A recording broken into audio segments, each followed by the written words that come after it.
10,602 மான தமிழரின் வாக்கு. இதை குறித்துதான் இன்றைய காணொளியில் காணவிருக்கின்றோம். தமிழ் தலைவன் நேயர்கள் அனைவருக்கும் அன்பார்ந்த வணக்கங்கள். செந்தமிழன் சீமான் தலைமையில் விக்கிரவாண்டி இடைத்தேர்தலில் நாம் தமிழர் கட்சி தங்கை அபிநயாவை நிறுத்தி 10,602 வாக்குகளை பரிசாக பெற்றிருக்கின்றார்கள். ஒட்டுமொத்தமாக தமிழ்நாட்டில் கோட்டரோ கோழி பிரியாணியோ அல்லது காசு பணமோ கொடுக்காமல் 10,602 மான மறவர்கள் விக்கிரவாண்டியில் வாக்குகளை செலுத்தி இருக்கின்றார்கள். அதே போன்று 36 லட்ச வாக்காளர்களும் மான மறவர்கள் தமிழர்கள் நாடாளுமன்ற தேர்தலில் வாக்கு செலுத்தி இருந்தார்கள். இதை எதை நோக்கி தமிழ்நாட்டு அரசியலை ஈர்க்கிறது என்றால், சுத்தமான மிகவும் தூய்மையான ஒரு அரசியலை நோக்கி நாம் தமிழர் கட்சி ஈர்க்கின்றது. நாம் தமிழர் கட்சி என்றால் உண்மை, நேர்மை, புரட்சி இதையெல்லாம் உள்ளடக்கிய சொற்றொடர்கள் தான் நாம் தமிழர் கட்சி.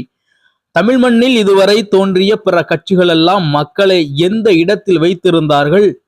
வாக்குக்கு காசு கொடுத்து, பொதுக்கூட்டங்களுக்கு காசு கொடுத்து, தலைவர்கள் பேசுவதை விரும்பி வந்து மக்கள் கேட்காமல் காசு கொடுத்தால் வந்து நாம் கேட்போம் என்ற அளவிற்கு மக்களை கொண்டு போய் நிறுத்தி இருந்தார்கள். ஆனால் அந்த செயல்பாடுகளை எல்லாம் மாற்றி தொடர்ச்சியாக தன்னம்பிக்கை விதைகளை விதைக்கக்கூடிய நாம் தமிழர் கட்சி மக்களை எங்கு பேசினாலும் கூட்டத்திற்கு அழைக்கின்றது. காசு பணம் கொடுக்காமல் மக்களை சிந்திக்கவும் செயல்படவும் வைக்க மதுமத போதைகளை கொடுக்காமல் தொடர்ச்சியாக அரசியலை நோக்கி ஈர்க்கின்றது செந்தமிழன் சீமான் தலைமையிலான நாம் தமிழர் கட்சி. 14 ஆண்டுகளுக்கு மேலாக தமிழ்நாட்டு அரசியல் களத்தில் எந்த விதமான பின்புலமும் இல்லாமல் தொடர்ச்சியாக தனிப்பட்ட மனிதனாக செந்தமிழன் சீமான் என்ற புரட்சிய மனிதன் மக்கள் மனதிலும் இளைஞர்கள் மனதிலும் தொடர்ச்சியாக அரசியல் விதைகளை ஊன்றியதன் விளைவு நடந்து முடிந்த நாடாளுமன்ற தேர்தலில் 36 லட்ச தமிழர்கள் வாக்குகளை செலுத்தியிருந்தார்கள். மேலும் 36 லட்ச மான தமிழர்கள், மான மனிதர்கள் வாக்குகளை செலுத்தியிருந்தார்கள் என்பது கூறினால்தான் அதற்கு தகும். அதே போன்று விக்கிரவாண்டி இடைத்தேர்தலிலும் கிட்டத்தட்ட 10,602 மான மறவர்கள், மான தமிழர்கள், மான மனிதர்கள் வாக்கு செலுத்தி இருக்கின்றார்கள் என்பதுதான் நிதர்சனமான உண்மை. செந்தமிழன் சீமானை போன்று தமிழர்களை நேர்வழிப்படுத்தி தமிழ்நாட்டு அரசியலை நேர்வழியில் செலுத்துவதற்கு மீண்டும் ஒருவர் பிறப்பார் என்பது கேள்விக்குறி. ஆனால் தற்பொழுது பிறந்திருக்கின்றார் செந்தமிழன் சீமான்.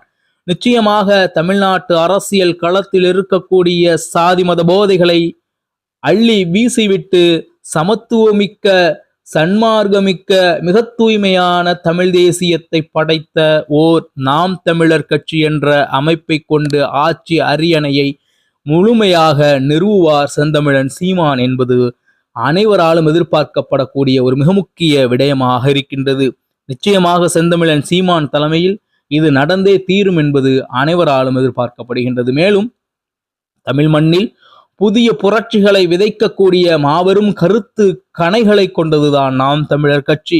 இதுவரை தமிழ் மண்ணில் பிறந்த பிற கட்சிகள் எல்லாம் விதைத்ததை விட செந்தமிழன் சீமான் அவர்கள் விதைக்கும் இந்த அரசியல் அறிவாயுத விதைகள் என்பது துளிர்த்து வெளியே வந்தால் நிச்சயமாக தமிழ்நாட்டை பாதுகாக்கக்கூடிய அரணாக அது அமையும் என்பதில் மாற்று கருத்தில்லை. நிச்சயமாக செந்தமிழன் சீமான் தலைமையிலான நாம் தமிழர் கட்சி தமிழ்நாட்டை ஆளும் என்று கூறி மீண்டும் நல்லதொரு காணொளியில் உங்களை சந்திக்கின்றேன்.